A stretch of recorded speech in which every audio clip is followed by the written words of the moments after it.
আমি বান্দার কোনো দাম নাই, আমি বান্দার কোনো দাম নাই।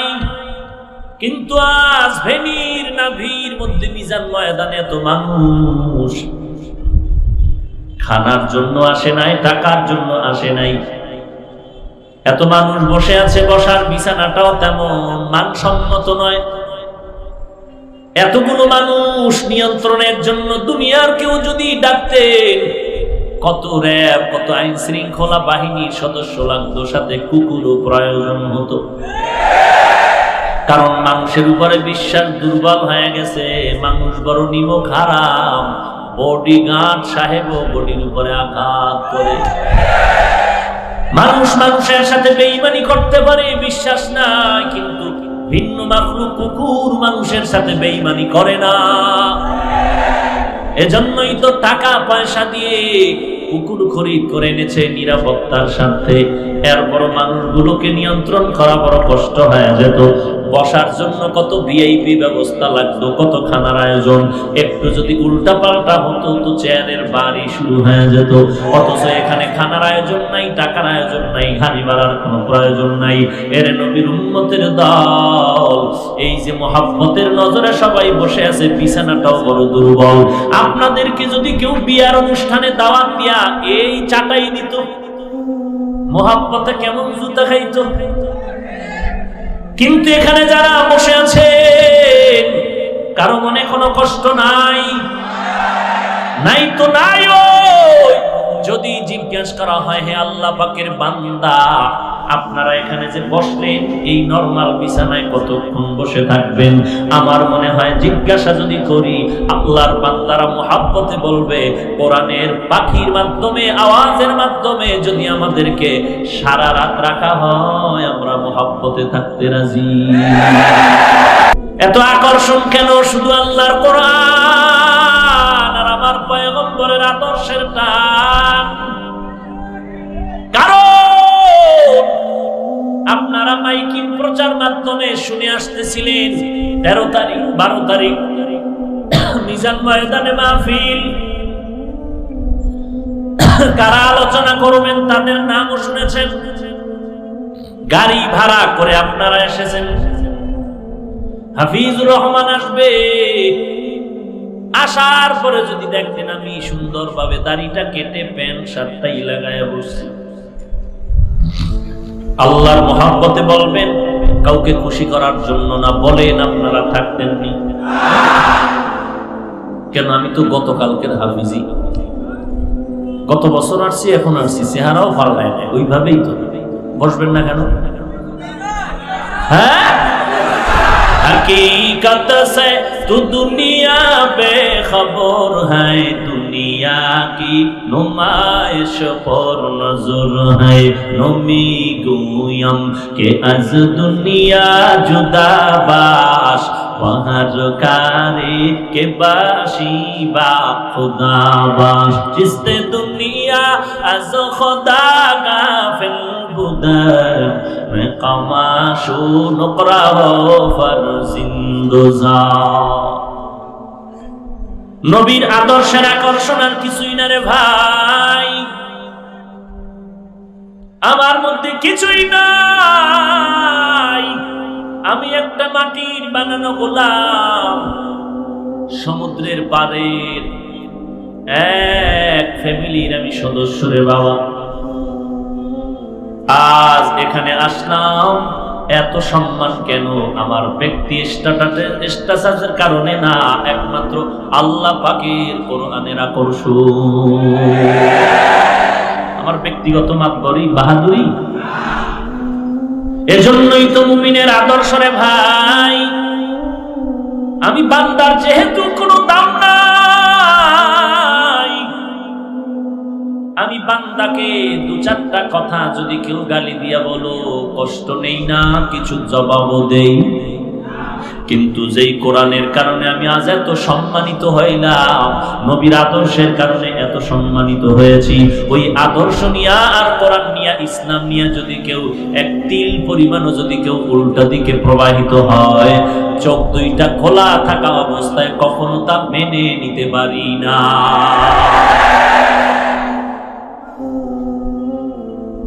এরে নবীর আশিক উম্মতের দল,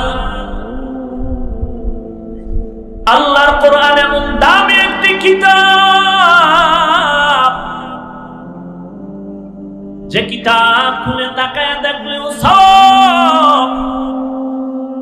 এমন একটি দামি কোরআন, গজনবীর বাদশা সুলতান মাহমুদ কবরস্থ হলেন, ইন্তেকালের পরে স্বপ্ন যোগে কথা, কবরের কি হালাত। সুলতান মাহমুদ বলেন আলহামদুলিল্লাহ, আল্লাহ আমাকে মাফ করে দিয়েছেন। বলে কোন আমলের কারণে? বলে একটা সামান্যতম আমল। কি সেই আমল? বলে আমি একদিন সফরে রওনা, রাত্রি যাপনের জন্য কোথাও একটা ঘরের মধ্যে আমি আশ্রয় নিলাম থাকার জন্য। জঙ্গলার পাশে একটি ছোট ঘর, কোন রকম আমাকে একটা ভাঙাচোরা রুম দিল রাত্র যাপনের জন্য। আমি রুমের মধ্যে শুইতে গিয়া যখন পাটা খুলে দিলাম, পায়ের কিনারায় তাকায় দেখলাম ছোট ঘরের উপরে, আমার পায়ের সামান্য উপরে একটা তাকের মধ্যে আল্লাহ তাআলার এক জিলদ কোরআন শরীফ রাখা। আমি চিন্তায় পড়ে গেলাম, আমি এখানে ঘুমায় থাকবো আর পায়ের কিনারায় উপরে কোরআন থাকবে, এটা কেমন হয়? আমি কোরআন শরীফটা হাতের মধ্যে নিয়া অন্য রুমে রাখিয়া এরপরে নিজে বিছানায় এসে ঘুমাবো নিয়ত করে কোরআন নিয়ে দাঁড়ায় গেলাম। কোরআনটা অন্য রুমে রাখার জন্য এক কদম দু কদম যখন সামনে দিলাম, কিছু দূর যাইয়া আবার থমকে দাঁড়ায় গেলাম। হায় হায়, আল্লাহর কোরআনের থেকে তো আমি মাহমুদের দাম বেশি হতে পারে না। প্রয়োজনে ওই কোরআন তো ওই জায়গায় থাকবে, আমার দরকার হয় আমি অন্য রুমে গিয়ে ঘুমাবো। আল্লাহর কোরআন সরাইয়া আমি আরামে ঘুমাবো, তা হতে পারে না। মাহমুদ বলেন আমি কোরআন শরীফটা আবার জায়গায় রাখলাম, আমি অন্য রুমে আর একটু নিম্ন ময়লা যুক্ত বিছানায় ঘুমাইলাম। আল্লাহর কাছে আমলটা তো দামি হয়ে গেল, কোরআনের আজমত আর আদব রক্ষা করলাম। আল্লাহ তাআলা বললেন রে মাহমুদ, এই আদবের বিনিময় আমি আল্লাহ তোমাকে মাফ করে দিলাম। লিকুল্লি শাইইন যিনাতুন ফিল ওয়ারা ওয়া যিনাতুল মারই তামামিল আদাবি। আজ খোদা খাইমে তৌফিকে আদব, বে আদব মাহরুমে গাশত আজ ফজলেরা। এত বড় একটা দামি কিতাব যে বিধর্মীরাও সম্মান করে। এখন আমার প্রশ্ন, আল্লাহ তাআলা বললেন শুরুতে আলিফ লাম মিম, কোরআনের বিভিন্ন জায়গায় অক্ষরগুলো দিলেন, এটি আরবি বর্ণ। তাহা, ইয়াসিন, কাফ হা ইয়া আইন সাদ, হামিম, এগুলো আরবি অক্ষর। পৃথিবীতে যত ভাষা আছে, ভাষা শেখার জন্য ভাষার নির্ধারিত কিছু অক্ষর আছে। বাংলা ভাষা শেখার জন্য আমরা নির্ধারিত বই পড়েছি, আদর্শ লিপি, স্বরবর্ণ, ব্যঞ্জন বর্ণ, সরু সারে আ ক খ গ। ইংরেজি ভাষা শেখার জন্য ওখানেও কিছু অক্ষর আছে, ABCD Z পর্যন্ত। হিন্দি, উর্দু, ফার্সি শেখার জন্য নির্ধারিত কিছু অক্ষর আছে। ওই অক্ষরগুলো না চিনলে, না জানলে ওই ভাষা শেখা যায় না, জানা যায় না। আরবি বর্ণ, বাংলা বর্ণ যাই আছে, এক একটা অক্ষর না আলাদা কোনো অর্থ নাই। ক অর্থ নাই, স্বরে ও অর্থ নাই, স্বরে আ অর্থ নাই, এ অর্থ নাই, বি অর্থ নাই, সি অর্থ নাই, ডি অর্থ নাই, আলিফ অর্থ নাই, বা অর্থ নাই, তা অর্থ নাই। এইরকম অক্ষরগুলোর কোনো অর্থ নাই। হ্যাঁ, সংযুক্ত করলে অর্থ হবে। যেমন ধরেন বাংলায় ক, ল, ম, তিনটা মিললে কি হবে? এখন একটা অর্থ দাঁড়ায় গেল, লেখার একটা যন্ত্র। কিন্তু ক আলাদা অর্থ নাই, ল অর্থ নাই, ম অর্থ নাই, ঠিক আলিফ লাম মিম অর্থ নাই। প্রশ্ন জটিল থেকে জটিল। এত সুন্দর একটা কিতাব, যেই কিতাবটা দেখলেও সওয়াব, ওই কিতাবের মধ্যে আমার আল্লাহ অর্থবিহীন অক্ষর কেন অবতীর্ণ করলেন, দিলেন কেন? হলো প্রশ্ন। এমন একটা দামি কিতাব, এই কিতাবের মধ্যে আল্লাহ অর্থবিহীন অক্ষর কেন দিলেন? এর এক নাম্বার জবাব, রাহমাতুল লিল আলামিনের যুগে বেঈমান মুশরিকদের রাসূলের উপরে আনিত অভিযোগের দাঁত ভাঙা জবাব দিলেন অক্ষর দিয়া। কারণ ওই সময় রাহমাতুল লিল আলামিন আল্লাহর কোরআন তেলাওয়াত করতেন আর বলতেন, হাদা কালাম রব্বি, এটাই আমার আল্লাহর কালাম, এটাই তো আমার মালিকের কালাম। মুশরিকিনে মক্কা বেঈমানেরা বলতো, মুহাম্মদ নিজে নিজে কোরআন বানায়া বলে এটা আল্লাহর কালাম, আসলে এটা আল্লাহর না, মুহাম্মদের বানানো কালাম। আরো আস্তে করে বলেন, কি ঘুমায়? হ্যাঁ, থাকবেন না কিছুক্ষণ পর যাবেন? কতক্ষণ থাকতে চান? সারা রাত আর 1 ঘন্টা 1.5 ঘন্টা বুঝি না, ইনশাআল্লাহ মোনাজাত দিয়েই বিদায় নিতে চাই। ইনশাআল্লাহ কবুল করেন। কোন টেনশন করেন? হ্যাঁ, কোন টেনশনে আছেন? ওরে আমনে গো, আমাকে কি টেনশন? আমরা কি চোর, বাটপার, ধোঁকাবাজ? হ্যাঁ, আমরা মানুষের গালি দেই। যারা গালি দেয়, যারা বিরোধিতা করে, টেনশন তাদের মাথায়। আমাদের কিসের টেনশন? আমরা কারো দুশ্মন হতে চাই না, আমরা বন্ধু হতে চাই। কথা ঠিক না? কিন্তু আমগো যারা বন্ধু বানাইতে চায় না, পাঁচকল্লি দেখলেই চান্দি গরম, কওমি মাদ্রাসার নাম শুনলেই চান্দি গরম, দেওবন্দীদের নাম শুনলেই চান্দি গরম, তাবলীগের কথা শুনলেই মাথা গরম, আছে না নাই? এরা আমাদেরকে বন্ধু বানাতে, আমরা সবাইকে বন্ধু বানাতে চাই। আল্লাহ কবুল করে। ভাইরা আমার, কত রাত, বাঙালির তো ঘুম নাই, আছে ঘুম? গজবের মোবাইল ঘুম কেড়ে নিল। এই যে একটা দামি বয়ান শুনে বাসায় যাইয়াও ঘুমাইবে না, ফ্রেশ হইয়া বালিশে মাথা লাগায় চিৎপটাং হইয়া মোবাইলটা ওপেন করবে। আর রাত কত বাকি, একটু মোবাইল চালাই, দেশের খবর নেই। এভাবে চালাইতে চালাইতে হঠাৎ করে ফজরের আজান দিতে মুয়াজ্জিন যখন উঠবে, হঠাৎ মিস্টার ইবলিস এসে বাতাস দেওয়া শুরু করবে, ঘুমাও ঘুমাও ঘুমাও, স্বাস্থ্য নষ্ট হয়ে যাবে। হট করে তার অজান্তেই মোবাইলটা হাত থেকে বিছানার পাশে বা বুকের উপরে পড়ে গেল, চোখ বন্ধ হয়ে গেল, ফজর শেষ। বিছানা নাই। এরে বান্দা ফজর পড়ে না, জোহর পড়ে না, আসর পড়ে না, মাগরিব পড়ে না, মাথায় টুপি দেয় না, দাড়ি রাখে না, নামাজ পড়ে না। আল্লাহর বান্দা নবীর সুন্নাত মানে না, নামাজ ঠিক মতো পড়ে না, পর্দা করে না।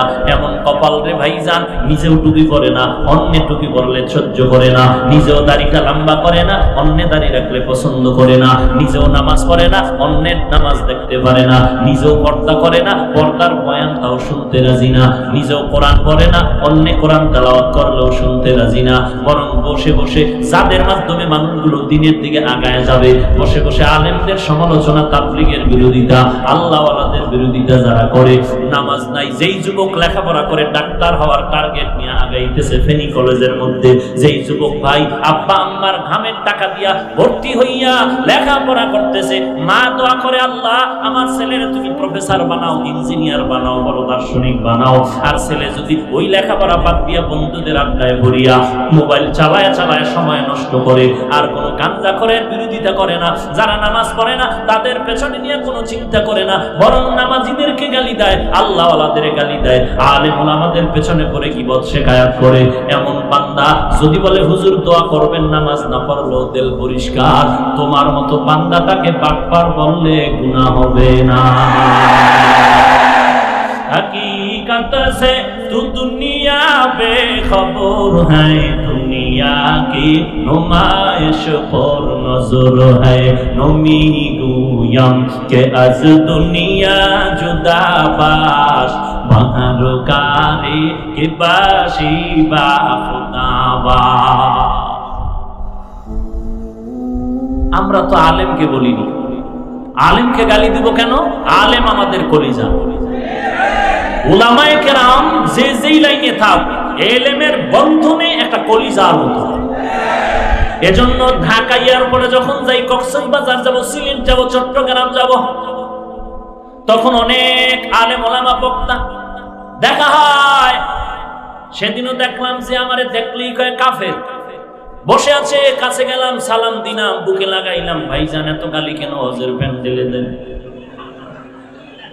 চা কফি খাইলাম, বৈশাখ বললাম একটু নিজের সংশোধনের চেষ্টা করেন, কিছু বলার থাকলে টেলিফোনে আমারে বলবেন, আমার মাদ্রাসা মাতুয়েল যাত্রাবাড়ি এলাকায় আসবেন, বসে কথা হবে। উম্মতের বুঝার কোনো সুযোগ দেওয়া যাবে না যে আলেমের মধ্যে অমিল, আলেম সব যত দ্বন্দ্ব থাকবে ভেতরে, পাবলিকের সাধারণ মানুষকে বুঝাইতে হবে তোমরা নিজেরা দ্বন্দ্ব করতে পারো, কিন্তু আলেম আলেমের দ্বন্দ্ব চায় না।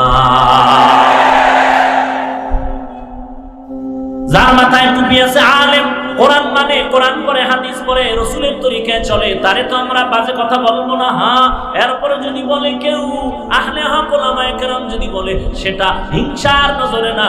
ইমাম সাহেব নামাজের মধ্যে দাঁড়াইছে, আপনারা পেছনে মুক্তাদি হয়ে দাঁড়ায় গেলেন, আল্লাহ না করুন ইমাম সাহেব আলহামদুলিল্লাহ সূরা শেষ কইরা ভেতরে কোরআনের আয়াত পড়ে, হঠাৎ করে যদি ভুল হয়, পেছনে কি করবে আপনারা? কি লোকমা দিবেন? এখন লোকমা যে দিবেন কোন জায়গা দিয়ে আয়াত শেষ হয়ে গেল আপনি তো জানেন না। এজন্য জাননেওয়ালা একজন আলেম পেছনে আছে, ইমাম সাহেব বা মুয়াজ্জিন সাহেব, সে লোকমা দিল। অথবা আমি যদি মসজিদে ঢুকে যাই, আর একজন আলেম যদি অপরিচিত ঢুকে যায়, আর যদি দেখে ইমাম সাহেব কোরআনের আলহামদু শেষ করিয়া সামনে গেল, এমন একটা আয়াতে নিয়ে পেছ লাগলো, লোকমা না দিলে আয়াতের অর্থ যায় উল্টাইয়া, লোকমা দিয়ে তারা সমাধান করে দিল। এখন এই সমাধান করতে গিয়া লোকটা ভালো কাজ করলো না খারাপ করলো? আপনি যদি পিছে বই কান, সি সি সি সি, এত বড় হিংসা, আমগো ইমামের ভুল ধরলো কি? হিংসা না? হিংসা। এরে নবীর উম্মতের দল, ইমাম সাহেব যদি ভুল করে, আলেম যদি ভুল করে, লোকমা দিবে আলেম, কোন গায়রে আলেম নয়। আর এই লোকমাটা ইমাম সাহেবের যে লোকমা দিয়েছে, নিজের মনের চাহিদা পূরণের জন্য না, নিজের নামাজ, ইমামের নামাজ, মুক্তাদিদের নামাজ সহি শুদ্ধ যেন হয়ে যায়, ভেজাল যেন না হয়। খাঁটি ইমাম সাহেব যখন লোকমা পাইল, সালাম ফিরাইয়া ওই লোকমা দেনেওয়ালা আলেমের কপালে চুমা খাইল, হযরত আপনি কোথা থেকে আসছেন, আপনাকে ধন্যবাদ। তাহলে খাঁটি ইলমওয়ালা যারা ভুল হলে ধরায় যদি দেয়, তাহলে সবাই খুশি হবে, আল্লাহর কাছে দোয়া করবে। এইটাই শুধু, অন্য কিছু না। যদি আজকে বাতিলের বিপক্ষে কথা বলা হয়, এটা হিংসা না, বরং আহলে হক ওলামায়ে কেরাম যদি বলেন উম্মতের জাহান্নাম থেকে বাঁচানোর জন্য। ভাইরা আমার, কেউ যদি বলেন কোরআন শরীফ ওযু ছাড়া ধরা যাবে, কথা বলেন না কেন? কোরআন শরীফ ওযু ছাড়া ধরলে কোনো সমস্যা? বুঝা শুনে কয়েন, বুঝা কইছেন? আমি তো বুঝি না। আমার ওয়াজে দাওয়াত দিলেন কেন? আর এখানে আইসা দীর্ঘ টাইম বইসা দাঁড়াইয়া বয়ান শুনেন কেন? আবার মোনাজাতের পরে বাইরে গিয়া বিসমিল্লাহ ছাড়া গালি দেন কেন? বুঝি না কিছু। দাওয়াত দিলেন কেন? আবার দাঁড়ায় দাঁড়ায় বয়ানও শুনেন কেন? চলে যাওয়ার পরে আবার উল্টা পাল্টা মন্তব্য বা কেন করেন? আল্লাহই ভালো যায়। একজন যুবক ভাই পাইলাম না যে দিলটা খুইলে একটু দোয়া করব, তার থেকে দোয়া নিব। কাছে আসবে আলেম ওলামার পাশে বসবে, হাফিজ ভাই আপনাকে বড় মহব্বত করি, তবে আপনার এই বিষয় ওই বিষয় আমার একটু দিলে প্রশ্ন, একটু যদি বুঝায় দিতেন দিলটা শান্ত হয়ে যাইতো, কলিজা দিয়া দোয়া করতাম। কারণ এই দেশের যুবকের জন্য টুপিওয়ালা কোরআনওয়ালা ছাড়া আপন আর কেউ নাই। অন্য যারা আপন আপন বলে সব স্বার্থপর, স্বার্থে আঘাত লাগলে 3 দিন মোবাইল বন্ধ, কথা নাই, কথা ঠিক নেই।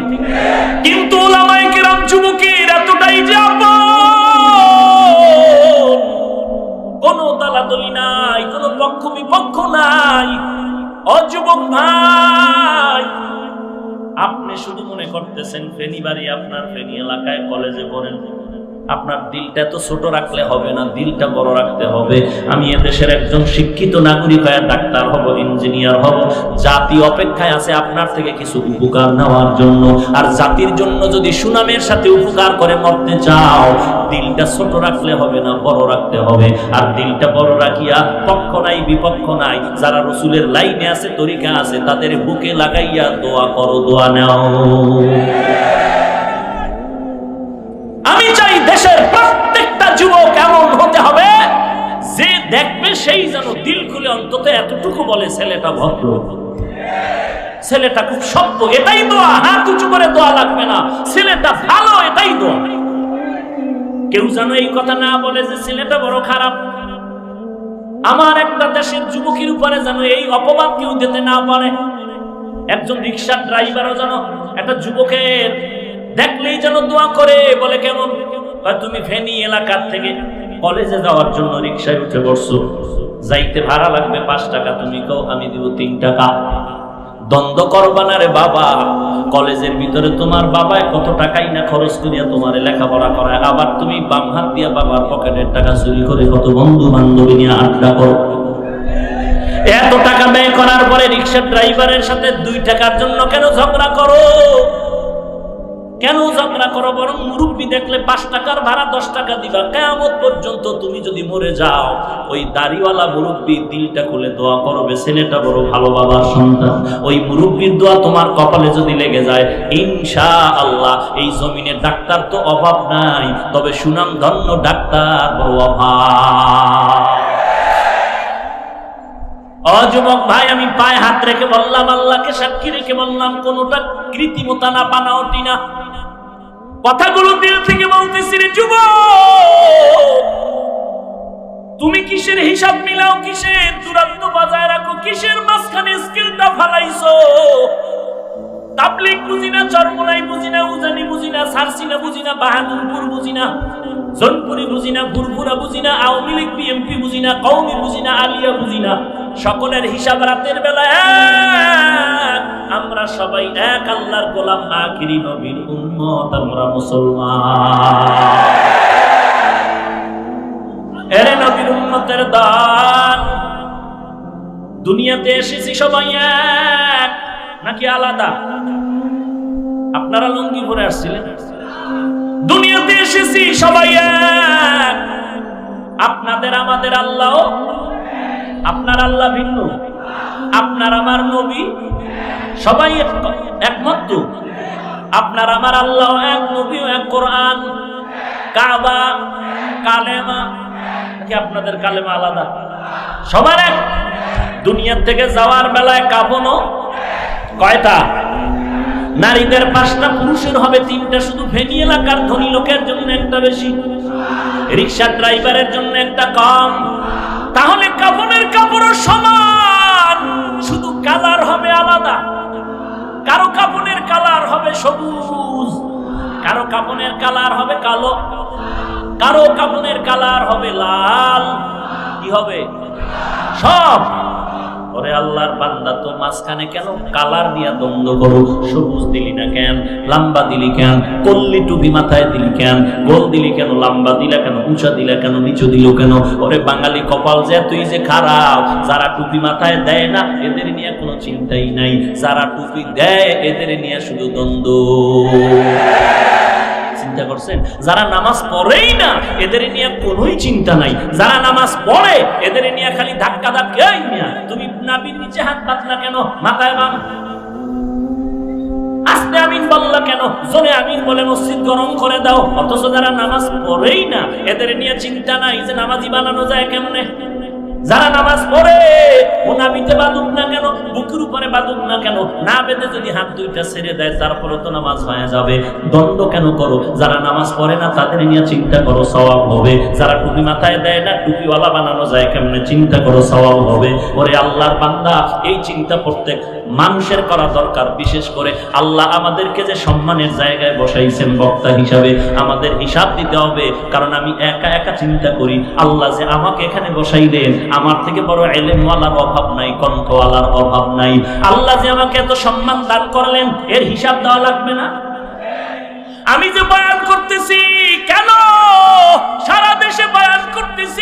উদ্দেশ্য কি?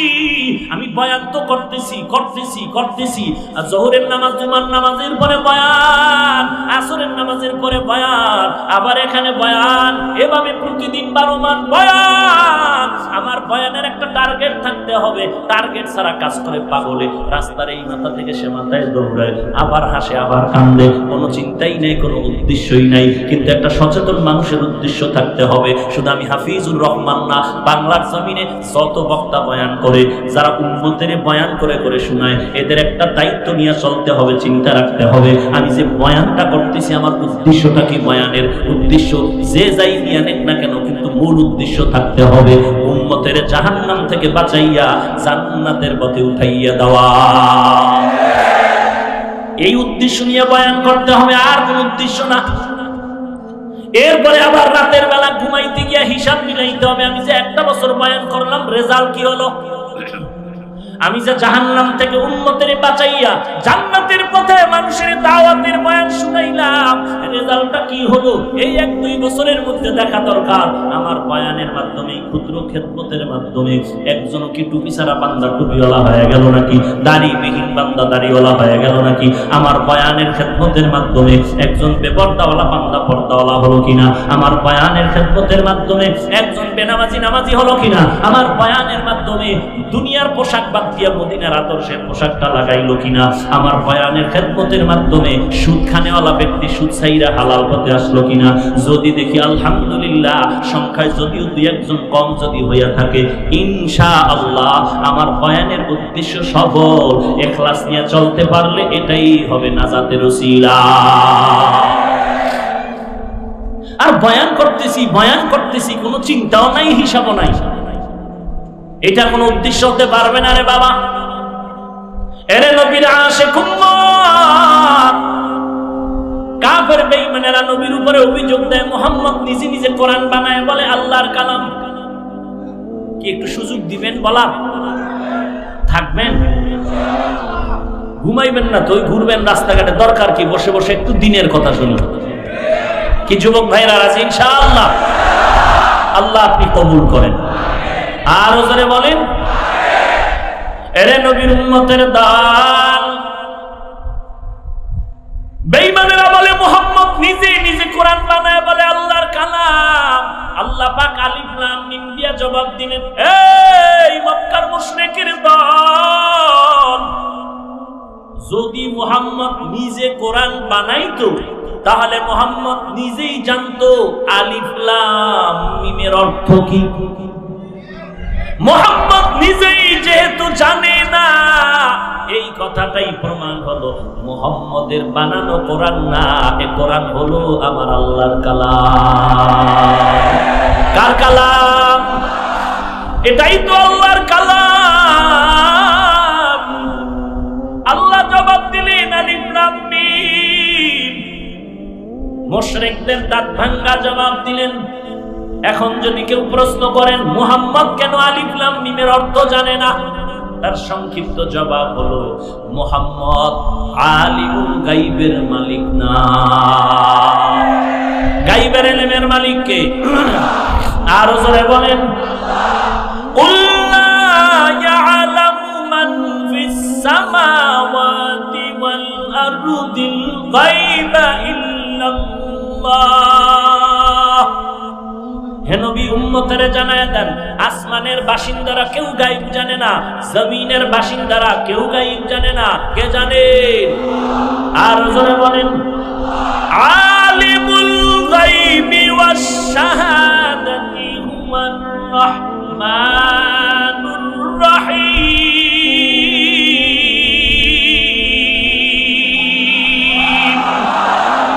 বাখা করা কালামুল্লাহ বাসানো কাদিমাস্তি নইনো। আলিমুল গায়বের মালিক আমার আল্লাহ, আল্লাহ ছাড়া আর কেউ গায়বের মালিক নাই। এরপরে 2 নাম্বার জবাব, আলিফ লাম মিম অর্থ নাই কোরআন শরীফে দিলেন কেন? 2 নাম্বার জবাব, মুমিনের ঈমান পরীক্ষা করার জন্য। মুমিনের ঈমানটা কেমন পরীক্ষা হবে? বলে এই মুমিনের দল, তোমরা কি আল্লাহর কোরআন অর্থ বুঝলে মানো নাকি না বুঝলেও মানো? কি বলেন? আল্লাহর কোরআন অর্থ জানলে মানেন না জানলে মানেন না? যদি বলেন হ্যাঁ আল্লাহর কোরআন বুঝলেও মানি, জানলেও মানি, না জানলেও মানি, না বুঝলেও মানি, আলহামদুলিল্লাহ আপনি মুমিন। আর যদি কেউ বলে আল্লাহর কোরআন বুঝলে মানি, জানলে মানি, অর্থ না জানলে বুঝি না, মানি না, ও যদি 22 হাত পাগড়ি লাগায় তাজা বেঈমান। আপনাদের ইমানের হালাত কি? কোরআন বুঝলে মানেন না বুঝলে মানেন না? বলেন না বুঝলেও ইনশাআল্লাহ আপনারা মুমিন, আলহামদুলিল্লাহ। কিন্তু যারা বলবে আমরা কোরআন বুঝলে মানি না বুঝলে, তারা ঈমানওয়ালা না বেঈমান? কথা কওয়া লাগে না? কি কানে আঙ্গুল দিয়া টান দিমু, এক টানে 1.5 ঘন্টা শেষ, বজ হয়ে গেল। এর নাম ওয়াজ না, ওয়াজ মাহফিল একটা অপারেশন থিয়েটার। অপারেশন থিয়েটারে ঢুকলে মানুষের যেমন শারীরিক রোগের চিকিৎসা করে, ডাক্তার রক্ত ক্ষয় করে সেলাই দেয়, যেখানে কাটা লাগবে কাটে, ইনজেকশন লাগলে দেয়, এটাই হলো অপারেশন থিয়েটারের কাজ। রোগী যদি বলে আমার রক্ত ঝরাও কেন, আমার রক্ত গোশত কাটো কেন, তুমি বড় দুশমন। বলে না, দুশমন না, তোমাকে ভালো করার জন্য এই পদ্ধতি। ওয়াজ মাহফিল একটা অপারেশন থিয়েটার, এখানে কোরআন হাদিসের আয়াতগুলো ফিট কইরা কইরা কইরা কইরা উম্মতের মধ্যে যত রোগ আছে ওই রোগগুলো ধরাইয়া দিয়া কোরআনের ঔষধ দিয়া দিতে হবে। রোগ ছেড়ে দাও, কোরআনের ঔষধ সেবন করো। ওয়ানুনাজ্জিলু মিনাল কুরআনি মা হুয়া শিফাআ, মা হুয়া শিফাআ ওয়া রাহমাতুল লিল মুমিনিন।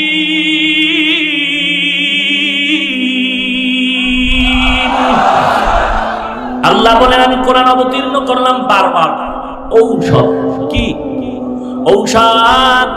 ইয়া আইয়ুহান নাস قد جاءتكم موعظة من ربكم وشفاء لما في الصدور। অন্তরের মধ্যে যাহা কিছু আছে এর জন্য কোরআন হলো ঔষধ। এর নবীর উম্মতের দল। এখন আমি বললাম কোরআন শরীফ আমরা বুঝলেও মানি না বুঝলেও মানি। এখন যদি কেউ বলে কোরআন শরীফের অর্থ না জেনে পড়লে লাভ নাই, কি আউযুবিল্লাহ না নাউযুবিল্লাহ? কোরআন শরীফের অর্থ না জেনে পড়লে লাভ নাই যদি বলে, এটার উত্তর দেওয়া লাগবে না? উত্তর দিলেই হিংসা। দেখছেন নি কি কারবার? কথা বললেও বিপদ, না বললেও বিপদ। বললে বলে হিংসা, চুপ থাকলে কয় ঈমান দুর্বল। কেমন সিফায় হালাইছে আমাদের। কে ফালাইছে? যে নামাজ করে না। হ্যাঁ ভাইরা আমার, বড় দুঃখ। আবার বেশি দুঃখ পাই না, কারণ মুসা নবী একদিন বলে আল্লাহ এই ফেরাউন কি পরিমাণ আমারে ডিস্টার্ব করে তুমি তো দেখতেছো। বলে দেখি তুমি তামসা চাও নাকি? পারো না এটারে সাইজ করতে? বলে পারি। কেন করো না রে আল্লাহ? আমার এত দাওয়া করে, আমার সাথে এত বেদবি করে, আমি সহ্য করতে পারি না। ও মুসা আমাকে তুমি জবাব দাও, এই ফেরাউনের বানাইলাম আমি আল্লাহ, রিজিক দিতেছি আমি আল্লাহ। এই ফেরাউন দুনিয়াটা পরীক্ষার হল, পরীক্ষার হলে কেউ উল্টা পাল্টা লেখবে, কোনো বাধা দেওয়া যাবে না। পরীক্ষার হলের মধ্যে বৈশা যে উল্টা লেখে কেউ বাধা দিতে পারে? ম্যাজিস্ট্রেট কি কলম ছিনায় নিবে? নিবে না, বরং লুস লাগলে দিবে। এই লুস লাগবে, নাও নাও। প্রশ্ন আছে, প্রশ্ন আছে, প্রশ্ন। অলস কাহাকে বলে? অলস। একদম লেখতেছে অলস কারে হয়? একজনে লেখতেছে 3 পৃষ্ঠা লেখা শেষ, একটা গরু দুর্বল একাই তো পড়ে গেছে, 13 জনে আজান দিলে উঠে না, ইহাই একটি অলস। আর একজনে লিখতেছে 2 মোটা মানুষ গাছের নিচে বৈশা শুয়ে আছে, শুয়ে পড়লো, হঠাৎ একটা বড়ই গাছের থেকে একটা বড়ই পড়লো। এক মোটা লোকে কয় বড়ইটা আমার মুখের মধ্যে দাও, আমার হাত ওখানে দিয়ে আনা যাবে না, তুই যে মোটা। ও কয় তোমার মুখের মধ্যে বড়ই দেওয়া যাবে না। করে কেন? কয় তুমি আমার উপকার করো নাই, আমি তোমার উপকার কেন করব? বলে তোর উপকার কি করি নাই? বলে আমার একটু 3 মিনিট আগে যে কুত্তায় দাঁড়ায় প্রস্রাব করলো, তুই তো ফিরাও নাই, আমি তোর বড়ই দিব কেন? এই ঘটনা দিয়ে বলে অলস, ইহাকেই বলে ধুম দেখতেছে, কলমের কালি শেষ, আর একটা কলম মারলো। 3 ঘন্টা যখন শেষ, বেলে বাড়ি দিয়া বলে পেপার জমা দাও, তাড়াতাড়ি পেপার জমা দাও। এর মধ্যে এক মগা টাটকা 3 ঘন্টা নাকটাই না ঘুমাইছে, কলম কানে লাগায়। ওরে যখন কান ধরে টান দিছে, কি ব্যাপার বলে পেপার জমা দে। পেপারটা যখন জমা দিবে তখন শুধু নামটা লেখা নিচে দিয়া লেখছে পেপারের, অলস ইহাকেই বলে। এই যে 3 ঘন্টার সময় পেয়েছে, লেখলাম না, ঘুমাইলাম, এর থেকে বড় অলস আর কে? 100 নম্বরে পাস। ভাইরা আমার, বড় দুঃখ। মুসা আলাইহিস সালাম বলে, আল্লাহ ফিরাউনের কেন ধরো না? বলে পরীক্ষার হল, এখানে বাধা দেওয়া যাবে না, যার যা মনে চায় করো, তবে হ্যাঁ পরীক্ষার হলে বাধা না, লাথিও মারা যাবে যদি নকল করে। যদি চূড়ান্ত অন্যায় করে তখন পিটাও, জেলখানায় ঢুকাও, জরিমানা করো। ঠিক এই দুনিয়াটা পরীক্ষার হল। কেউ অন্যায় করলে বাধা দেয় না, বাধা দেয় না, বাধা দেয় না, কিন্তু সীমানা যখন লঙ্ঘন করে ফেলবি তখন জায়গায় আল্লাহ ধরে ফেলবে। হাকিমুল উম্মাত মুজাদ্দিদুল মিল্লাত শাহ আশরাফ আলী থানভী রাহমাতুল্লাহ আলাইহির একজন খলিফা, মুফতি আজিজুল হাসান রাহমাতুল্লাহ আলাইহি, পেছন দিক দিয়ে তাকাইলে মনে হয় যেন আশরাফ আলী থানভী হেঁটে যায়। আমরা খালি কেচ্ছা কাহিনী কই, সমস্যা কি? কেচ্ছা কইলে তোমার সমস্যা কি? আমরা তো বিল ক্লিনটনের কেচ্ছা কাহিনী বলি না, আমরা এমন ব্যক্তিদের কিচ্ছা কাহিনী বলি যাদের বয়ান শুনলে, কাহিনী শুনলে মানুষের চোখে পানি আসে, আমল সারা ব্যক্তি আমলের জন্য রেডি হয়ে যায়। ভাইরা আমার, আসলে দেখতে নারী চলন বাঁকা। সুন্দরী মেয়েটারে যুবক ডিস্টার্ব করে, যুবতী মেয়েটা কয় তোর কি ক্ষতি করলাম, এত ডিস্টার্ব কেন করো? যুবতী মেয়েটার জবাবে যুবক বলে তুমি আমার কোনো ক্ষতি করো নাই, তুই ডিস্টার্ব কেন করো? কয় তুই সুন্দরী কেন? তাবলীগওয়ালারা নিজের টাকা দিয়া মানুষের মাথায় হাত দিয়া কয় আসো নামাজে, আসো নামাজে, আসো নামাজ পড়ো। ভাই আল্লাহওয়ালারা পীর মাশায়েখরা কান্নার বয়ান দিয়ে দিয়া বলে আসো বান্দা নামাজ পড়ো, পাগড়ি পরে টুপিওয়ালা হয়ে যাও। কিন্তু এরপরও এদের বিরোধিতায় একদল মানুষ কেন পেছনে লেগে আছে? কোনো ক্ষতি তাদের করে না, একটাই দিলের মধ্যে হিংসা। তোদের ওয়াজের মধ্যে, তোদের মাঝখানে কেন এত মানুষ দিন দিন পতাকা তলে আসতেছে, নামাজি হচ্ছে, সহ্য করতে পারে না বেনামাজি। এরে নবীর আশিক উম্মতের দল, আজিজুল হাসান এত বড় বুজুর্গ রাস্তা দিয়ে হাঁটতেছেন, অপর দিক থেকে একটা যুবক আর যুবতী আসতেছে। আজিজুল হাসান দরুদ শরীফ পড়ে, জিকির আজকার করে, আর রাস্তা দিয়ে নিচে নিচে তাকায়া হাঁটে। যুবতী মেয়েটা আর যুবকরা গলায় গলায় হাত লাগাইয়া প্রেমের বন্ধনের কাহিনী কয়া কয়া হাঁটে আর বাদাম খায়। হঠাৎ করে আজিজুল হাসানের অজান্তে রাস্তার পাশে একটু কাদা পানি পাও লাগিয়ে একটা ফোঁটা যুবতী মেয়েটার গালে লাগলো। যুবকটা সহ্য করতে না পারিয়া আজিজুল হাসানের কাছে আইসা হাতটা বাড়ায়া একটা চর মেরে ফেললো গালের উপরে। আল্লাহর ওলি বুড়া মানুষ ঠাস করে জমিনে মা রাস্তায় পড়ে গেল। দেখছে একজন তৃতীয় ব্যক্তি দূর থেকে, ওই লোকটা দৌড়াইয়া কাছে আইলো। কাছে আসতে না আসতে দেখতেছে যুবক যুবতী খিলখিল করে হাসতে হাসতে সামনে যায় আর বলে এই মেয়েটা দেখ আমি তোর জন্য কি পারি। পাগড়িওয়ালার এক থাপ্পড় দিলাম, মাটির মধ্যে পড়ে গেল। যুবকটা কিছু দূর যাইতে না যাইতে ওই তৃতীয় ব্যক্তি তাকায় দেখে যুবকটা হঠাৎ করে রাস্তায় হোঁচট খাইয়া পড়িয়া চিৎকার করে বলে আমার পাও নাই, পাও নাই, আমার একটু বাঁচাও, আমাকে বাঁচাও। মেয়েটাও কান্না করে তাড়াতাড়ি আমার বন্ধুটারে বাঁচায়া দাও। ও হাত ধইরা টানে, ও কান্না করে। তৃতীয় ব্যক্তিটা আল্লাহর ওলিকে একটু সান্ত্বনা দিয়া সামনে গেল, গিয়া কয় রে যুবক তুই কি করছো, কেমনে পড়লি? যুবতী মেয়ে কয় কিছুই তো দেখি না, সমান রাস্তা হঠাৎ করে পড়লো কেন বুঝলাম না। এইবার ওই লোকটা কয় ওই যে একজন পাগড়িওয়ালা ওখানে কান্না করতেছে, ওর সাথে কোন কিছু হয়েছে কিনা? যুবতী মেয়েটা বলে আমার গালের মধ্যে তার পায়ের একটা ধাক্কায় এক ফোঁটা কাদা পানি লাগছে। ওই যুবক ওই হুজুরের একটা থাপ্পড় মেরেছে। বলে এই যুবক তুই চিনুন এই হুজুরকে? বলে চিনি না। বলে আমগো দেশের বড় হুজুর। তাড়াতাড়ি গিয়া ক্ষমা চা। বেয়াদবি সব জায়গায় চলে না, গায়ের জোরে গাদ্দারি করা যায়, গায়ের শক্তি দিয়া মাস্তানি করা যায়, বেয়াদবি করা যায়, মানুষ মানুষের দোয়া পাওয়া যায় না। তাড়াতাড়ি মাপচা, যুবক তো হাঁটতে পারে না, যুবতী মেয়েটা ধরলো, ওই ব্যক্তি ধইরা কোন রকম হেসরাইয়া আল্লাহর ওলির কাছে নিয়ে গেল। আল্লাহর ওলির পা জড়ায় কান্না করে আর বলে, হুজুর আমাকে মাফ করে দেন, আমি বুঝতে পারি না, মাফ করে দেন। আল্লাহর ওলি বলে, বাবা আল্লাহর কসম আমি তোর জন্য একটা বদদোয়া পর্যন্ত করি নাই, কিন্তু যখন থাপ্পড় দিছো চোখের পানি ধরে রাখতে পারি নাই। কেন দিছো থাপ্পড়? তোর প্রেমাস্পদের ব্যক্তিটারে যখন কাদা লাগছে আমি ইচ্ছা করে লাগাই না, এরপর তুই সহ্য করতে পারো নাই। তোর ওই বন্ধু আর বান্ধবীর জন্য মায়ায় পড়ে তুই আমার গালে চড় মেরেছ। আমি আজিজুল হাসানা তো একজন আর বড় পাগল, আমিও তো একজন আর পাগলামিতে আল্লাহর জিকির করি আর তসবিহ পড়ি। আমার মাথায় পাগড়ি দেখো, দুনিয়ার কোনো পাগলামি না, আমি একমাত্র আমার মাওলার পাগল। তুই যখন আমার গালে চড় মারছো আমার আল্লাহ সহ্য করতে পারে না,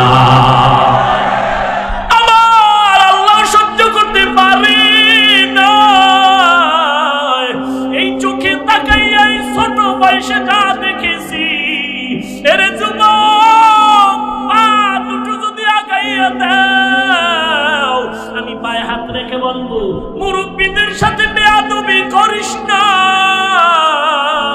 টুপিওয়ালা পাগড়িওয়ালা কোরআনওয়ালার সাথে বেয়াদবি করবি না।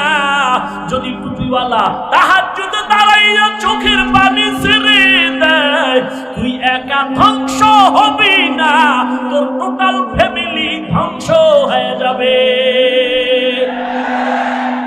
কত প্রমাণ চাও? ঢাকা আসবি, আমি নাম ঠিকানা সহ বলে দিব। অমুকে অমুক আল্লাহওয়ালার সাথে বেয়াদবি করার কারণে এই বিপদে পড়েছে। ও যুবক, নাম বলার দরকার নাই, কারো ঠিকানারও দরকার নাই। মাকসাদ হলো আমরা সবাই আল্লাহর মহব্বতে চলবো। কে কোন দল করে, কোন লাইনে আছে জানার দরকার নাই। আমাদের একটাই পরিচয়, আমরা এক আল্লাহর গোলাম, নবীর উম্মত, মুসলমান।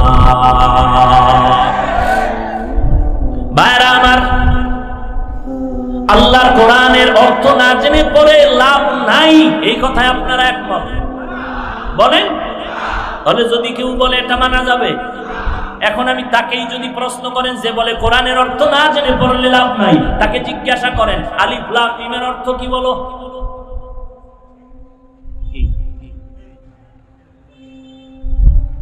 ভাইরা আমার, আলিফ লামের অর্থ জানে কেউ? এখন আপনি পড়ছেন, অর্থ জানেন না, সব হবেনি। আসেন, মাগরিব এশা ফজর ইমাম সাহেব কেরাত আসতে পড়ে না জোরে, আমরা মুক্তাদিরা পেছনে দাঁড়ায় যে নামাজ পড়ি, আমরা তো অর্থ জানি না। বলেন অর্থ না জানি না শুনলে সব হবেনি? বলেন। সামনে আসতেছে রমজান, হাফেজ সাহেব খতমে তারাবির মধ্যে কোরআন তেলাওয়াত করে, হাফেজ সাহেব অর্থ জানে না, আমরা অর্থ জানি না, বলেন সওয়াব হবেনি?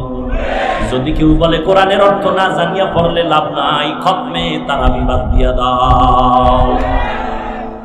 আর যদি বলেন না বাসে লাভ আছে, শুনে নেবার রাসূলের হাদিস, ক্বালান নবিয়্যু সাল্লাল্লাহু আলাইহি ওয়া আলিহি ওয়াসাল্লাম, মান ক্বারাআ হারফাম মিন কিতাবিল্লাহ ফালাহু হাসানা ওয়াল হাসানাতু বিআশরি আমসালিহা। আল্লাহর নবী বলেন, একটা অক্ষর যদি পড়ো, একটা হাসানা, এক হাসানা 10টা নেক। যদি কেউ পড়ে আলিফ লাম মিম, নবী তাও বলেন লা আকুলু আলিফ লাম মিম হারফুন ওয়ালাকিন আলিফুন হারফুন ওয়া লাম হারফুন ওয়া মিমুন হারফুন। নবী বলেন, আমি বলি না আলিফ লাম মিম তিনটা মিলে একটা অক্ষর, না না, আলিফ আলাদা অক্ষর, লাম আলাদা অক্ষর, মিম আলাদা অক্ষর। কেউ যদি পড়ে আলিফ লাম মিম, সাথে সাথে 30টা নেক জমা হয়ে যাবে। ভাইরা আমার, প্রশ্ন ছিল আল্লাহ পাক অর্থহীন অক্ষর কেন কোরআনে দিলেন? তার 2 জবাব গেল, সামনে আরো যাব। 3 নাম্বার জবাব, আলিফ লাম মিমের অর্থ নাই দিলেন কেন? তার 3 নাম্বার জবাব, না না না, অর্থ নাই না, আসলেই অর্থ আছে, লেখক জানেন, পাঠক জানে না। যিনি দিয়েছেন তিনি জানেন, পড়নেওয়ালা। উদাহরণ এভাবে আমি দেই, আমরা ভিজিটিং কার্ড করিনি, কথা বলেন না কেন? একজনে ভিজিটিং কার্ডের মধ্যে লিখলেন HMA রহমান, লেখে না? এখন আপনি এটা নিয়ে তাফসীর করতেছেন।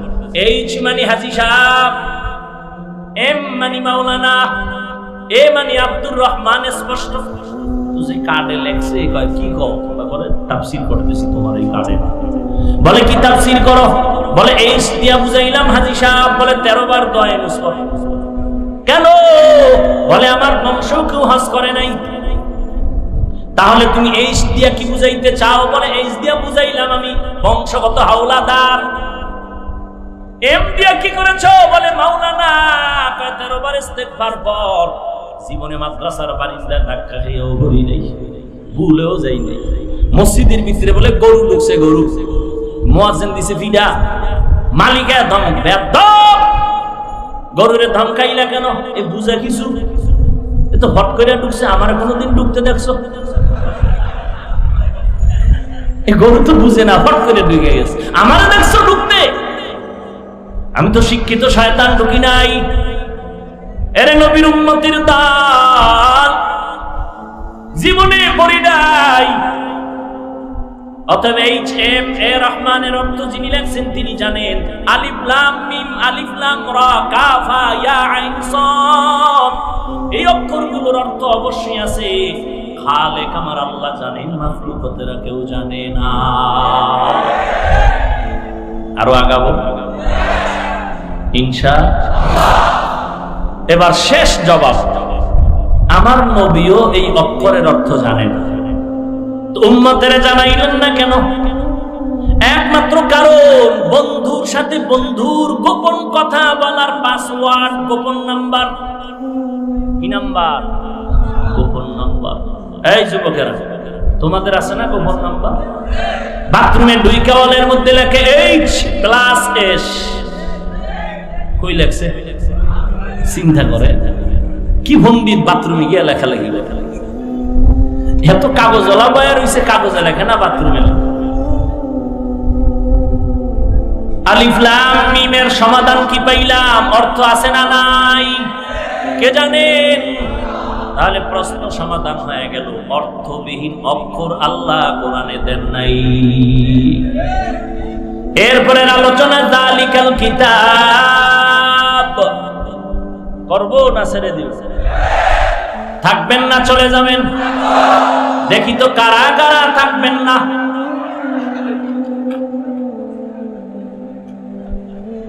ঘুম আসতেছে মনে হয় এই জন্য না এক আল্লাহর ওলি বলেন কেউ জাহান্নামে যাবেন কয়েকজন মুরব্বী হাত উঠায় বলে আল্লাহু আকবার কেউ জাহান্নামে যাবেন বলে আমিও যাব না আব্বাও যাবে না তো হাত তুললেন কেন বলে আমরা তো জানি টুপিওয়ালারা যা কয় ভালো কথাই বলে এরে নবীর আশিক উম্মতের দল বিবেক দিয়া কাজ করতে হবে চলতে হবে আবেগ দিয়া কামিয়াবির দরজা পাওয়া যাবে না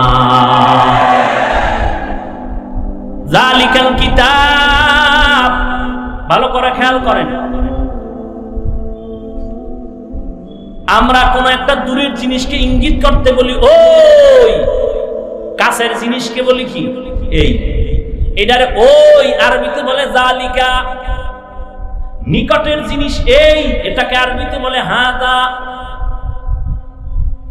বলেন আল্লাহর কোরআন দূরে না কাছে তাহলে যালিকা হবে না হবে হাদাল কিতাব এই কিতাব কিন্তু আল্লাহ যালিকাল কিতাব কেন বললেন ওই কিতাব দূরের কিতাব কেন বললেন অথচ কোরআন তো কাছে কোরআন তো সিনার মধ্যে কোরআন তো ঠোঁটের মধ্যে ছেলেটা কিচ্ছু বুঝে না হঠাৎ করে যখন ইমামতিতে দাঁড় করায় দিবেন এত সুন্দর তেলাওয়াত চোখের পানি ধরে রাখা যায় না আমার দেশের সোনার ছেলেরা বিদেশ গিয়া কোরআনের তেলাওয়াত করে 1 নাম্বার পুরস্কার নিয়ে হাজির কথা বলেন না কেন কই গেল এই কোরআনের আওয়াজ মুসলমানের ঘরে আজ কোরআনের আওয়াজ নাই রে বাবা ও যুবক ভাই স্কুল কলেজে পড়িয়া 10টা সাবজেক্টে লেখাপড়া করলা আবার ইংরেজির জন্য প্রাইভেট পড়লা অঙ্কের জন্য প্রাইভেট পড়ার সময় পাইলা বান্ধবীদের নিয়ে পার্কে ঘোরার আড্ডা দেওয়ার সময় পাইলা আমার আল্লাহর কোরআন পড়ার জন্য 1 ঘন্টা সময় পাইলা না অথচ আল্লাহর কোরআন এত মজার এই কোরআনটা যখন কবরের কিনারায় দাঁড়ায় পড়বা সাথে সাথে কবরের আযাব মাফ কোরআনওয়ালা সন্তান রেখে যাও রে ভাই এত সুন্দর কোরআন এটা সারা জিন্দেগি বার বয়ান করলেও বোঝানো যাবে না কোরআন এমন সুন্দর একটা কিতাব। কবরের কিনারায় যখন তেলাওয়াত করবে সাথে সাথে আল্লাহ বলবে এই কোরআনের বরকতে কবর জান্নাতের বাগান বানায়া দাও। কত মজার তেলাওয়াত! দুনিয়াতে আর কোন তেলাওয়াত পাবেন না, কোন একটা কবিতা দুইবার শুনলে মাথা খারাপ, কিন্তু কোরআন যত পড়ে ততই খারাপ লাগে। কেউ কি বলছে ভাই এই ইমাম সাহেব জীবন ভর খালি আলহামদুলিল্লাহ, আজকে আলহামদুলিল্লাহ বাদ দেন? কেউ বলেছে? বরং যার কণ্ঠ যত ভালো তার তেলাওয়াত তার মজা তত ভালো। মানুষ অধীর আগ্রহে 20 রাকাত দ্বারা বিশ্বাস করে, টেরও পাওয়া যায় না, ঠিক নেই? আবার কোন কোন মসজিদে বিদ্যুৎ ফেল, কমিটি গর্ব করে হুজুর কপাল একটা হাফেজ পাইছি, বিদ্যুৎ ফেল। কখন যে 20 রাকাত শেষ হয়ে গেল, অমুক মসজিদে লাগছে 2 ঘন্টা, আমগো লাগছে 1.5 ঘন্টা। অথচ আজকে যদি মক্কা শরীফ যান, মদিনায় যান, এমনি নামাজে যেমন তেলাওয়াত 20 রাকাত তারাবিতে সেই স্বাভাবিক তেলাওয়াত, মনে হয় যেন আসমান থেকে কোরআন নাজিল হচ্ছে। আলহামদুলিল্লাহি রাব্বিল আলামিন আর রহমানির রহিম মালিকি ইয়াউমিদ্দিন إياك نعبد وإياك نستعين اهدنا الصراط المستقيم صراط الذين أنعمت عليهم غير المغضوب عليهم ولا الضالين بسم الله الرحمن الرحيم ياسين والقرآن الحكيم إنك لمن المرسلين على صراط مستقيم تنزيل العزيز الرحيم لتنذر قوما ما أنذر آباؤهم فهم غافلون لقد حق القول على أكثرهم فهم لا يؤمنون إنا جعلنا في أعناقهم أغلالا فهي إلى الأذقان فهم مقمحون وجعلنا من بين أيديهم سدا ومن خلفهم سدا فأغشيناهم فهم لا يبصرون আল্লাহর কালামের তেলাওয়াত এমন সুন্দর তেলাওয়াত, আজকে দুনিয়াতে তৃপ্তি পাইলা না রে বান্দা, কিয়ামতের ময়দানে আমার আল্লাহ নিজে তেলাওয়াত করে তৃপ্তি দিবে। এরে নবীর আশিক উম্মতের দল, দূরের ইঙ্গিত দূরের জিনিসের জন্য কোরআন কাছে, এটা দূরে না। আল্লাহ তো বলার দরকার ছিল হাদাল কিতাব, কেন বললেন যালিকাল কিতাব? প্রশ্ন বুঝলেন? বলা দরকার ছিল হাদাল কিতাব, এই কিতাব। কেন বললেন ওই কিতাব? যালিকাল কিতাব মানে ওই দূরের কিতাব। 1 নাম্বার জবাব, হাদাল কিতাব মানে যালিকাল কিতাবের ব্যাখ্যাই হলো হাদাল কিতাব, এই কিতাব। আল্লাহ ঘুরাইয়া বললেন কেন? এটাই কোরআনের বড় অলংকার। আল্লাহ এমন ভাবে সাজাইছেন যে বান্দা মেধা খাটাইয়া দেখো, এমন সুন্দর সাজানো কিতাব জমিনের মধ্যে আর নাই। 2 নাম্বার জবাব, যদিও কোরআনটা আমাদের সামনে রিডিং লাইন আমাদের সামনে, তবে কোরআনের মারিফাত আর ব্যাখ্যা আর তাফসীর আমাদের জেহেন থেকে অনেক অনেক দূরে। 3 নাম্বার জবাব, ওই কিতাব মানি ওই আদম আলাইহিস সালাম থেকে ঈসা নবী পর্যন্ত আল্লাহ যত কিতাব দিলেন, যত ইলম দান করলেন, বিধি বিধান দান করলেন, সবগুলো সমষ্টিগত জমা করে আল্লাহ কোরআনের মধ্যে দিলেন। আল্লাহ বুঝাই দিলেন এটা এমন একটা কোরআন, ওই আদম নবীর কিতাবের ইলমের কিতাব এইটা, ওই ঈসা নবীর সাথে যে ইলম দিয়েছিল সেই সমন্বয়ের কিতাব এই কোরআন। 3 নাম্বার জবাব হয়ে গেল। জবাব নাম্বার 4, এটা তো ওই এত পরিমাণ দূরের কিতাব। ওই কিতাব মানে হলো ওই লাউহে মাহফুজের কিতাব। লাউহে মাহফুজ কোথায়? এই ফেনীর বর্ডারের বলে। হ্যাঁ, শিক্ষক ছাত্রকে বলে আসমান কাছে না হিমালয় পর্বত কাছে বলতো? ছাত্র বলে স্যার আসমান কাছে। বলে বললি কেমনে? বলে হিমালয় পর্বত দেখা যায় না, আসমান সরাসরি দেখা যায়। লৌহে মাহফুজ কোথায়? আরশে আজিম। আমরা যে জমিনে বসবাস করি, দর্শন বলে এই নাম, এটার নাম পৃথিবী। এখান থেকে যে আমরা দেখতে পাই প্রথম আসমানের মাঝখান জায়গাটাকে দর্শন বলে মহাশূন্য। এই মহাশূন্যের মাঝখানে একটা স্তর আছে যেটাকে বলে মধ্যাকর্ষণ।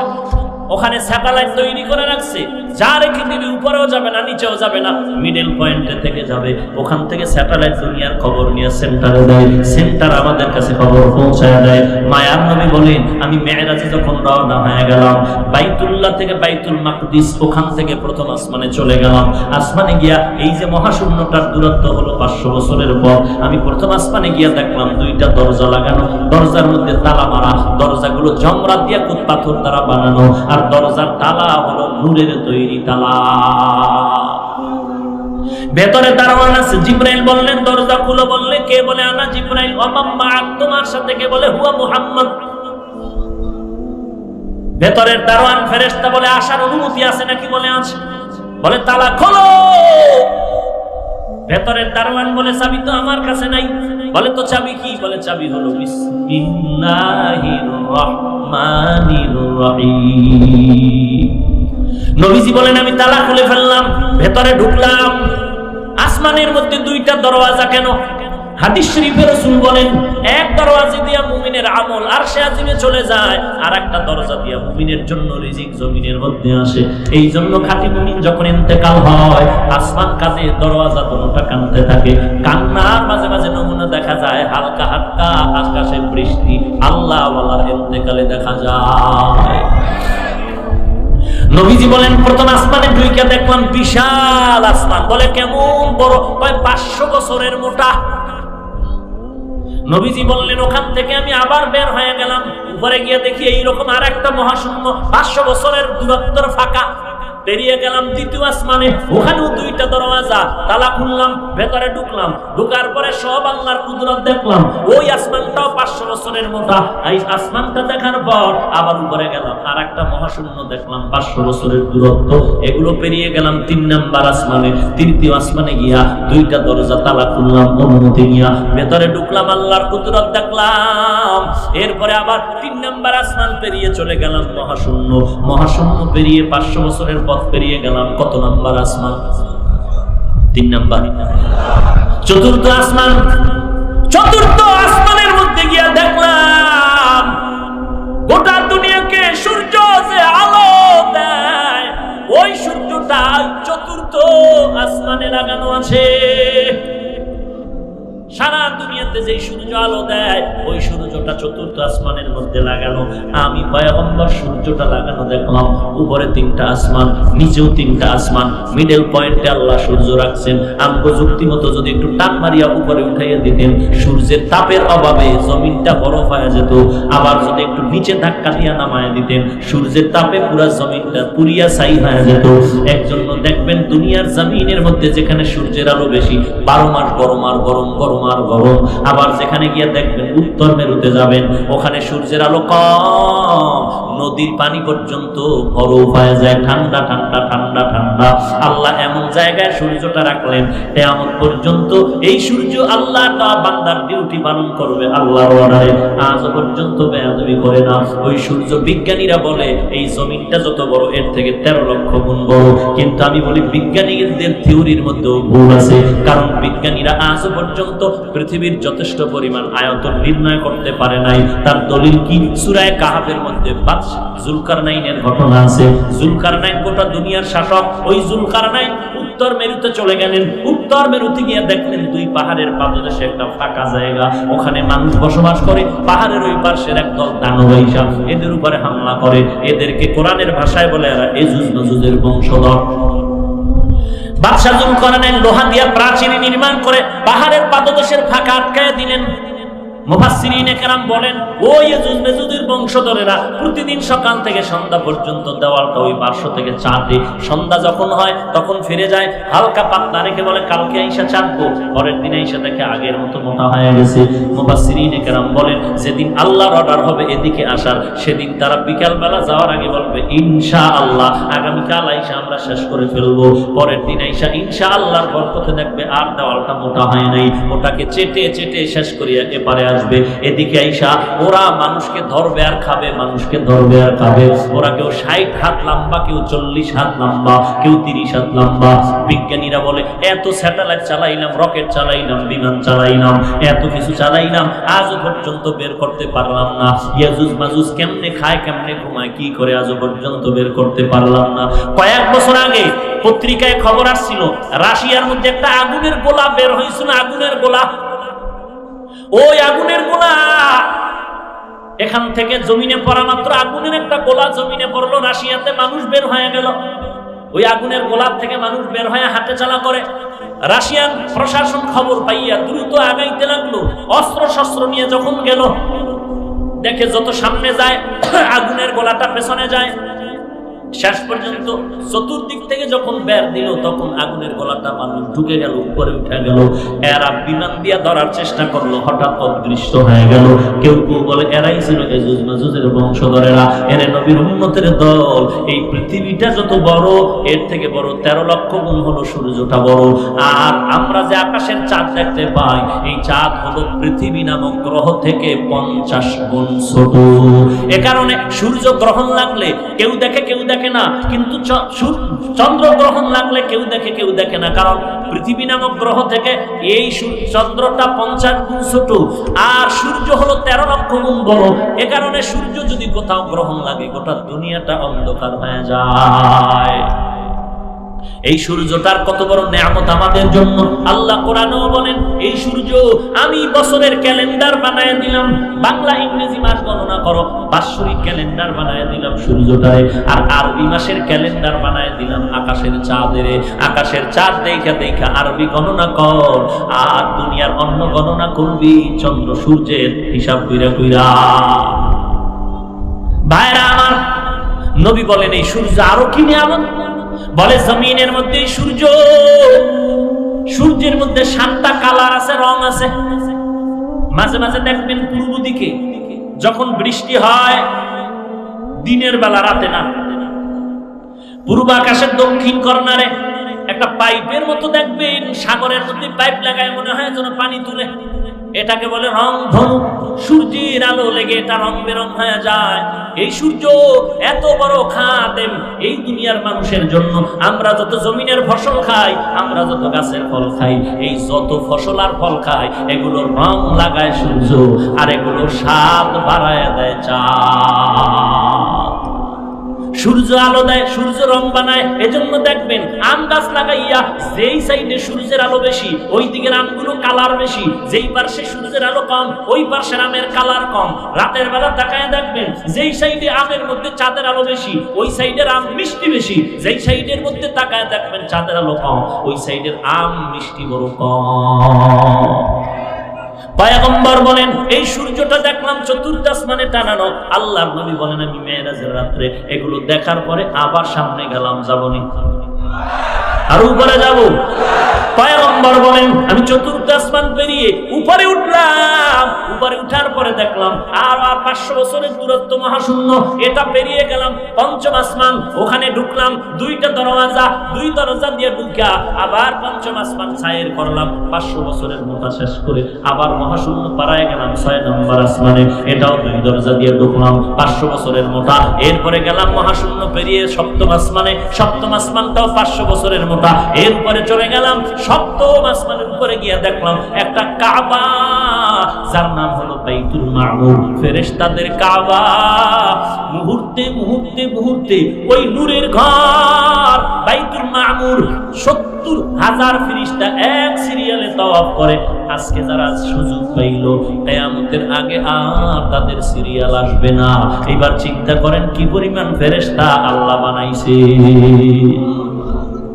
পয়গম্বর বলেন ওই বাইতুল মামুর এমন জায়গায় সেট করা, সপ্তম আসমানের উপরে, ওখানের ছাদের উপরে একটা পাথর যদি রেখে দেওয়া হয়, ওই পাথরটা বাইতুল মামুর, নূরের কাবা, ফেরেশতাদের কাবার মাঝখান দিয়া পাথরটা নিচের দিকে আসবে, 1 থেকে 7 থেকে 1 আসমান, 7টা আসমান ভেদ করিয়া ওই বাইতুল মামুরের পাথরটা এসে আমগো জমিনের বাইতুল্লাহর কাবার ছাদের মাঝখানে এসে পড়বে। নবীজি বলেন আমি আবার উপরে গেলাম, দেখলাম সিদরাতুল মুনতাহা একটা বড়ই গাছ। কি গাছ? বড়ইগুলো এক একটা কত বড়, বলে তেলের ড্রামের মতো বড়। আর ওই বড়ই গাছের পাতাগুলো হলো হাদিসের ইবারাত কাল কেলাল, হাতির কানের মতো বড়। নবী বললেন এখান থেকে আমার আবার সফর আলাদা শুরু। সিদরাতুল মুনতাহা থেকে আবার উপরে চললাম, ভিন্ন বাহনে যখন রওনা হয়ে গেলাম, আল্লাহ আমাকে কুদরতের সাথে নিতেছেন, যাচ্ছি অনেক পথ পেরিয়ে যাইতেছি, এক জায়গায় গিয়ে দেখলাম অন্ধকার, অন্ধকার, কিছুই দেখা যায় না, আলো নাই। এই অন্ধকার পথ পেরিয়ে অনেক অনেক অনেক উপরে গিয়ে দেখলাম এক পর্যায়ে পানি, পানি, পানি আর পানি, পানি আর পানি, পানি আর পানি। ওই পানির স্তরগুলো যখন পেরিয়ে যায়, ওই পানির স্তর পেরিয়ে যখন উপরে উঠলাম, ওই পানির স্তরের মাঝখানে গিয়ে দেখলাম আল্লাহ তাআলা পানির উপরে বানায় রাখছেন নূরের তৈরি আরশে আজিম। পয়গম্বর বলেন আমি আরশে আজিমের মধ্যে ঢুকলাম, জুতা খুলতে চাইলাম, লম্বা কথা। নবী বললেন আমি আরশে আজিমের মধ্যে ঢুকে দেখি আরশে আজিমটা 8 জন ফেরেশতারা কাঁধে নিয়ে দাঁড়ায় আছে, আর ওই 8 জন ফেরেশতার কাঁধে আরশে আজিম, আর তাদের পা হলো জমিনের নিচে। নবী বলেন আমি আরশে আজিমটা ঘুরে ঘুরে দেখলাম, ওই আরশে আজিমে দেখলাম একটা তক্তা, আরবিতে বলে লাউহুন, সংরক্ষিত তক্তাকে বলে লাউহে মাহফুজ। ওই সংরক্ষিত তক্তায় দেখলাম পুরা 30 পারা কোরআন লেখা। ওখানে যেমন আলহামদু সূরা প্রথম লেখা, ঠিকই কোরআনেও আলহামদু প্রথম লেখা। ওখানে যেমন কুল আউযু বিরাব্বিন নাস সূরাটা শেষে লেখা, এখানেও সেইভাবে কোরআনের শেষ সূরা কুল আউযু বিরাব্বিন নাস লেখা। অর্থাৎ ওই লাউহে মাহফুজে যেইভাবে কোরআন সাজানো, বর্তমান কোরআনটাও ওইভাবে সাজানো আছে। নবী বলেন ওই কোরআন আমি দেখলাম আরশে আজিমের মধ্যে লেখা। আল্লাহ বলেন যালিকাল কিতাব, ওই কিতাব হলো ওই লাউহে মাহফুজের কিতাব। এরে নবীর উম্মতের দল, এই কিতাবটারে সিনায় লাগাও রে যুবক। ফজরের নামাজের পরে 1 ঘন্টা, না হয় এশার নামাজের পরে ঘুমের আগে 1 ঘন্টা যদি সময় দাও, 3 মাসের বেশি লাগবে না তোমার কোরআনটা শিখার জন্য রে বাবা। আল্লাহর কোরআন একটু পড়ে দেখো কেমন মজা লাগে। এরে আল্লাহর গোলাম, ঈসা নবী রাস্তা দিয়ে যায়, হঠাৎ করে তাকায় দেখে একটা কবরের মধ্যে আগুন জ্বলে, আযাব। নবী দেখে চলে গেলেন। কিছুদিন পরে আবার ওই কবরের কিনারা দিয়ে যায়, দেখে আজকে মিশকের ঘ্রাণ। ঈসা নবী ডাক দিয়ে বলেন হে মালিক, ওই দিন দেখলাম কবরে আযাব, আজ কেন কবরের মধ্যে মিশকের ঘ্রাণ? আল্লাহ বলে ও ঈসা, এই বান্দা দুনিয়াতে বিদায়ের সময় একটা বাচ্চা মায়ের কোলে রেখে আসছে। ওর মা বাচ্চাটার কোন রকম বয়স হওয়া মাত্র মাদ্রাসায় পাঠায় দিছে। ওই বাচ্চাটা মাদ্রাসায় গিয়া শিক্ষকেরা পড়াইছে পর বিসমিল্লাহির রহমানির রহিম। ওই বাচ্চা যখন বলছে আমার কুদরতি মায়া জন্মায় গেল, আমি ফেরেশতারে ডাক দিয়া বললাম এরে রহমতের ফেরেশতা। ওই বাচ্চা কয় আমি নাকি রহমান, আমি নাকি বড় দয়াময়, বড় রহিম। আর দেরি করবি না, ওই ওর বাচ্চাটার বাবা সহ যারা কবরে আছে সাথে সাথে কবরে আযাব মাফ করে দাও। এরে নবীর উম্মতের দল, আমি শুরুতেই বলেছি কেন তুমি ভিন্নতা চিন্তা করো? আমরা মুসলমান, এক আল্লাহ, এক কাবা, এক কোরআন, এক কালেমা, এক দিন, এক ধর্ম। যাওয়াটাও এক, কবরের হালাত এক, প্রশ্ন 3টা এক। ধর্মের পরিচয় দাও, রবের পরিচয় দাও, রাহমাতুল লিল আলামিনের পরিচয় দাও। আমাকেও এই প্রশ্ন, আপনাকেও একই প্রশ্ন করা হবে। যারা আল্লাহর পরিচয় নিয়ে ধর্ম মানিয়ে সুন্নাত মেনে কবরে যাবে, তারা বলবে রব্বি আল্লাহ, আমার রব হলেন আল্লাহ, দীনিয়াল ইসলাম, আমার ধর্ম হলো ইসলাম। আর একটা রাস্তা করে বলবে, নবীকে দেখায় বলবে চিনো এই ব্যক্তিটাকে। সুন্নতের আশিক হলা বলবে নি তো সে আমার মায়ার নবী। যেই নবীকে না দেখে থেকে উলামায়ে কেরামের বয়ান শুন, নবীর সুন্নতের আমল করেছি, টুপি পরেছি, পোশাক পরেছি, এর নবীর উম্মতের দল। আর যারা সুন্নত মানলো না, ইসলাম মানলো না, কবরে যখন যাবে একই প্রশ্ন যখন করবে, ওই গুনাহগারেরা বলবে হা হা লা আদরি, আমি কিছুই জানি না, বড় আফসোস আমি কিছুই জানি না। আল্লাহ তাআলা বলবে আর কোনো ছাড় দেওয়া হবে না। এই বান্দারে দুনিয়াতে কত নিয়ামত আমি দান করলাম, আমার দেওয়া পানি, আমার দেওয়া মাছ, আমার দেওয়া ফল, আমার দেওয়া সূর্যের আলো, সব আমি ফ্রি করে দিলাম, সব ভোগ করিয়া বান্দা আমাকে মানে নাই, বরং বিরোধিতা করেছে। আলেম ওলামাদের পেছনে লেগে নিজের জীবনটা নষ্ট করেছে। একটা সেকেন্ডের জন্য ছাড় দেওয়া হবে না। আল্লাহ রাগান্বিত আওয়াজ দিয়া কুদরতি ভাবে বলবে, এরে কবরের মাটি, দুই পার্শ্ব থেকে গুনাহগারকে চাপ দেওয়া শুরু করো। কবরের মাটি যখন চাপ দিবে, গুনাহগারের পাজরের হাড়গুলো চুরমার হয়ে যাবে। একটা নয়, দুইটা নয়, 70 থেকে 99টা সাপ কবরে এসে ভরে যাবে। জাহান্নামের আগুন কবরে এসে ভরে যাবে। দুনিয়ার মানুষ কবরের আযাব বিশ্বাস করে না, এজন্য আল্লাহ মাঝে মাঝে দেখায় কবরে সাপ বিচ্ছু আগুন দেখা যায়। আবার কত কবরের লাশ 20 বছর পরে, 30 বছর পরে কাফন সহ তাজা পাওয়া যায়। যত লাশ তাজা পাওয়া গেল সব নামাজীদের কবর, আর যত কবরে আযাব দেখা গেল সব হলো বেনামাজীদের কবর। ও যুবক ভাই, আজকে বিনয়ের সাথে বলার পরেও কেন তুমি নামাজ পড়ো না, টুপি পড়ো না? অথচ তোমার মতো যুবক সন্তান স্কুলে পড়ে, কলেজে পড়ে, এক বেলার নামাজ বাদ দেয় না, আছে না নাই?